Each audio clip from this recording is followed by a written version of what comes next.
സുരേഷ് ഗോപിക്കെതിരായ തെരഞ്ഞെടുപ്പ് ഹർജി നിലനിൽക്കുമെന്ന് ഹൈക്കോടതി. ഹർജി നിലനിൽക്കില്ലെന്ന വാദം കോടതി തള്ളി.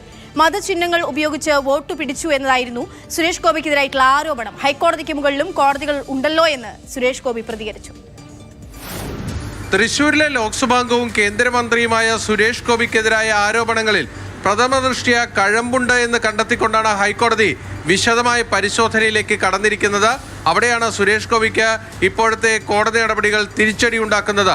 കാരണം മതചിഹ്നങ്ങൾ ഉപയോഗിച്ച് വോട്ട് തേടിയെന്ന് കോടതിക്ക് ബോധ്യപ്പെട്ടാൽ ലോക്സഭാംഗത്വം തന്നെ റദ്ദാക്കുന്ന നിലയിലേക്ക് പോകും. ഇവിടെ സുരേഷ് ഗോപിക്കെതിരെ ഉന്നയിക്കപ്പെട്ടത് 5 ആരോപണങ്ങളാണ്. 5 ആരോപണങ്ങളിൽ ഒന്നൊഴികെ 4 എണ്ണത്തിനും പ്രഥമദൃഷ്ട്യാ തെളിവുണ്ട്, അല്ലെങ്കിൽ പ്രഥമദൃഷ്ട്യാ അക്കാര്യത്തിൽ പരിശോധന ആവശ്യമാണ് എന്നാണ് ഹൈക്കോടതിക്ക് വ്യക്തമായിരിക്കുന്നത്. ഹൈക്കോടതി തള്ളിയത് മാർക്കറ്റിൽ കുട വിതരണം ചെയ്തതുമായി ബന്ധപ്പെട്ട ആരോപണം മാത്രമാണ്.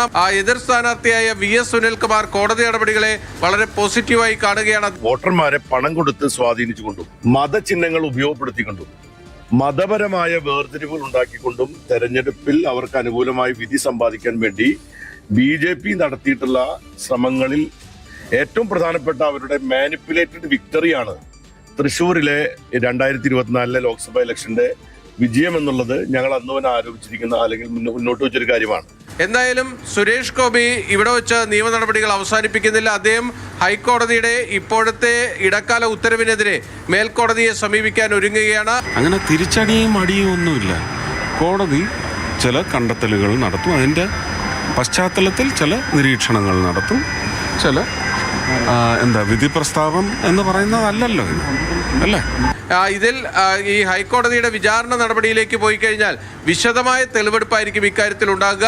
ആ തെളിവെടുപ്പിലേക്ക് പോകാതെ സുപ്രീം കോടതിയെ സമീപിച്ചുകൊണ്ട് ഹൈക്കോടതി വിധിയെ അസ്ഥിരപ്പെടുത്താനുള്ള നിയമ നീക്കങ്ങൾക്കായിരിക്കും ഇനി സുരേഷ് ഗോപി മുന്നോട്ട് പോവുക. കൊച്ചിയിൽ നിന്ന് ബിനിൽ, മാതൃഭൂമി ന്യൂസ്.